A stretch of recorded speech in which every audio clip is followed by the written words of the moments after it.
What up, everyone? This is Mr. Lord, Dr. Professor, Dark Joker, here with another edition of Traditional Fans with Opinions, where I'll give my reviews for whoever I watched, read, or played today. And who are Traditional Fans with Opinions? That is myself, and that is you, the viewers. With all that being said, on with the reviews. Tougen Anki, episode 22. So in this episode, this starts out with Shinya's explosion having happened. Basically, he had put different bombs throughout it, and he thinks he killed Kogasaki, but it's revealed that Kogasaki basically had suspected, and he cuts Shinya's neck. And you see Shinya like basically saying he doesn't want to die and all that. You see his backstory basically due to his powers. He was seen as like a support person, so not someone who people would think would be on the front lines. So he was mocked for his ability, but then he you know, basically like manipulate his way, but he manipulate people, play dirty in order to get high rankings, and apparently he ended up inspiring other people whose powers were considered to be not suited for the front lines, and so he dies. And then the rest of this focuses on the fight between Shiki and Mikado. So you see, like Mikado using his like Momotaro guns to like try to shoot Shiki, and Shiki using his like blood gun, where, and then he tries to do a second blood gun, to have multiple guns like Mikado, but he has issues with it. But then basically, Shiki's trying to talk Mikado down, trying to give him to listen, but Mikado like doesn't want to listen to him. And so yeah, so basically, yeah, it's just like the first stage of the fight. Obviously, it's the fight's still gonna go on. So yeah, I really like this episode. I like the combat between Shiki and Mikado. I like the scene with Shinya. I thought that was really good. Like his backstory, basically showing how much of a prick he is and why he is that way. I thought that was very interesting. So yeah, I really like this episode. Looking forward to the next one. Shabake episode 11. So in this episode, so Ichitaro and his spirits, they try to gather some talismans in order to help seal the failed Sukugo, like the failed Sukumogami, and then basically defeat it. And it's revealed that for Sasuke, like the lady that he mentioned as having served that he was into, turns out it's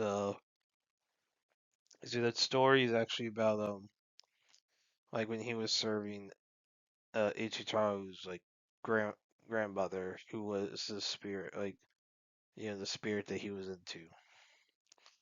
And so flashback that the reason he was assigned, basically, Ichitaro's grandmother wanted basically her grandchild to be watched over, and and basically that would give also end up getting Sasuke a life of belonging, which it did. So yeah, you see and then you see obviously they're trying to save Masanosuke, and then you see someone then start to attack like the store,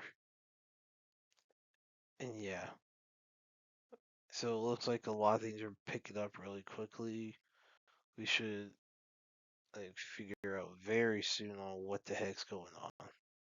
But yeah, I really like this episode. Looking forward to the next one. Not Without Hope. So this is a biopic about a 2009 Boeing accident um in Florida. So it's based off a nonfiction book of the same name.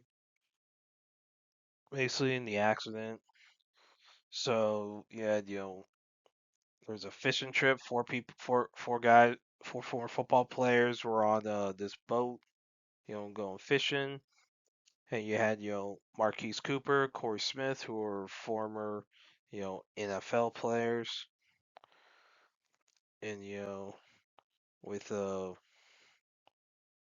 with Smith actually winning a Super Bowl with the Buccaneers, you know, and so you basically them, and you had the two other people involved, like you had Nick Sky Schuler and Will Beakley. They played at USF. They didn't play in the pros. They played at USF. But yeah, basically they're all good friends. Want to go fishing. Anchor gets stuck when they're trying to use thrust to get forward. It tilts the boat back, and then when a giant wave comes, capsizes. They're stranded, basically. So Maurice, Cooper, and Will eventually do hypothermia. They like basically die and separate from the boat. And Nick's eventually found. Basically, he's the only survivor. And yeah, and this is like a real story.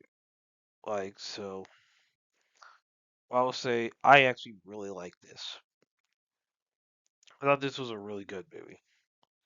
So Zachary Levi does a good job as Nick Skewer. Josh Duhamel's very good as Timothy Close. You have the act Quentin players Marquise Cooper, Terrence Terrell as Corey Smith, and Marshall Cook as Will Beakley. Like these are some pretty good performances by basically everyone in this cast. As far as the story, well, it's the biopics and very relatively recent story. So there's whole yeah, we know how it ends. But as far as how it got there, how they showed it, yeah, it was really good. Like I was really impressed with it. I thought this was a really good movie. I don't think it's gotten a lot of recognition, but it sucks. But that's the case. But I would say it's actually a really good movie. And that's it. Did y'all like the stuff I reviewed? And if you have your own opinions about all that, you can put all that in the comments. Thank you for watching, and like, subscribe, and all that. And look forward to the next video.